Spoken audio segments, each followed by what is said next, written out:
वहीं बीजेपी विधायक राकेश जम्वाल ने एक्सक्लूसिव बातचीत की। सदन में आउटसोर्स भर्ती का मुद्दा उठाया गया, उन्होंने कहा, और कांग्रेस सरकार पर हमला भी बोला। विधानसभा में एक बार फिर से आउटसोर्स कर्मचारियों का मुद्दा गूंजा है और आज सुंदरनगर से विधायक राकेश जम्वाल इन्होंने कोविड काल में जो आउटसोर्स कर्मचारी लगे थे उनको निकाला गया है, ये मुद्दा आज सदन में रखा है। इसको लेकर मुख्यमंत्री ने जवाब भी दिया, इसी विषय पर बातचीत करेंगे।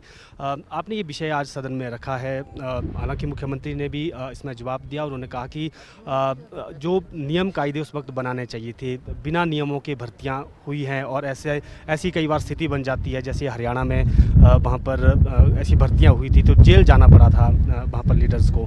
तो ऐसी स्थिति यहाँ ना बने, तो इसलिए हम जो है उनको निकालने के लिए मजबूर हुए। आप उनके जवाब को किस तरह से देखते हैं और ओवरऑल आपको क्या लगता है कि उनके लिए क्या किया जा सकता था?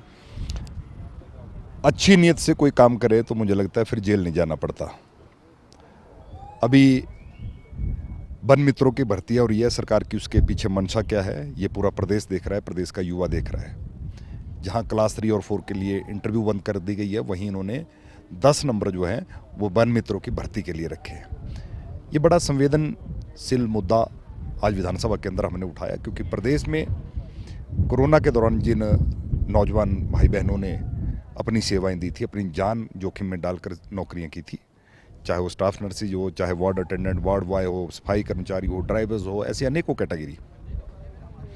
सरकार ने 1 वर्ष पहले उनकी सेवाएं समाप्त कर दी और पिछले 9 महीने से अभी तक उनको सैलरी नहीं दी है। इस मुद्दे को जब हमने उठाया तो सरकार की ओर से जवाब आया, लिखित रूप में मेरे पास जवाब है। उन्होंने कहा कि भविष्य में इनको रखने पर सरकार का कोई इरादा नहीं है, कोई विचार नहीं है। और सदन के अंदर मुख्यमंत्री जी कह रहे हैं कि हम आने वाले समय में विचार करेंगे, मात्र उन लोगों का आने वाले लोकसभा चुनावों में किस प्रकार से उपयोग हो सके, यही सरकार की मंशा है। उन्होंने ये भी कहा कि जब आपकी सरकार थी तो उस वक्त रूल्स बना लेते, उस तरह से उनकी भर्तियां की जाती, तो उस वक्त क्यों नहीं ऐसी चीज़ें हो पाई? जैसा मैंने कहा कि जब युद्ध चल पड़ता है तो युद्ध के समय में टेंडर करना, नोटिस करना, ये सारी बातें नहीं होती। उसमें तो ये है कि युद्ध को जीतना कैसे है। ठीक उसी प्रकार से ये कोविड आया था, हमारा उसमें मकसद ये था कि प्रदेश की जनता की जान बचाई जाए। उसके लिए जो भी करना पड़े, ऑक्सीजन प्लांट स्थापित करने पड़े, उसमें आउटसोर्स भर्तियां करना पड़े, दवाइयाँ और भी जो सामान उसमें लोगों की सेवाओं के लिए, उन लोगों की जान बचाने के लिए चाहिए था, उसको तुरंत जो है मंगवाया जाए।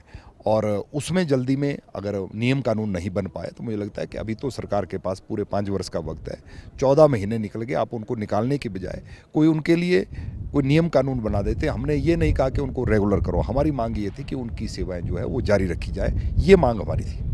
आपको लगता है कि अभी भी सरकार को मानवीय दृष्टिकोण रखना चाहिए? हालांकि मुख्यमंत्री ने सदन में कहा कि हम उनके अनुभव का कहाँ यूज़ कर सकते हैं, हम इस पर विचार करेंगे। जैसे मैंने कहा कि ये झूठी सरकार है, झूठ बोलते हैं सदन के अंदर भी, सदन के बाहर भी। हमें कोई विश्वास नहीं है। हमने जिन भी मुद्दों को विधानसभा के अंदर उठाया, विधायक प्राथमिकता की बैठकों में भी, मैं यहाँ पर कहना चाहूँगा, विधायक जाकर अपने मुद्दे, अपने विधानसभा के विकास के मुद्दों को विधायक प्राथमिकता बैठकों में रखते हैं। और अगली जब प्राथमिकता की बैठक आती है तो उसमें से बहुत सी चीज़ें इंप्लीमेंट हो गई होती है, पूरी हो जाती है, और कुछ बचे हुए मामले वो रूटीन में होते हैं। इसमें मेरा तेरा करते हुए ये सरकार जो है कहीं भी गंभीर नहीं है, कहीं भी संवेदनशील नहीं है, संवेदनहीन सरकार है, झूठी सरकार है। सदन के बाहर भी और सदन के अंदर भी झूठ बोलने वाली ये सरकार है। बिल्कुल, बीजेपी विधायक राकेश जम्वाल थे और इन्होंने कहा कि आउटसोर्स कर्मचारियों को लेकर मानवीय दृष्टिकोण अपनाना चाहिए, क्योंकि उस वक्त उनकी नियुक्तियां हुई हैं जब प्रदेश में कोरोना थी और उस वक्त नियम कायदे नहीं बनाए जा सकते थे। वीडियो जर्नलिस्ट अंकुर के साथ प्रदीप ठाकुर, शिमला।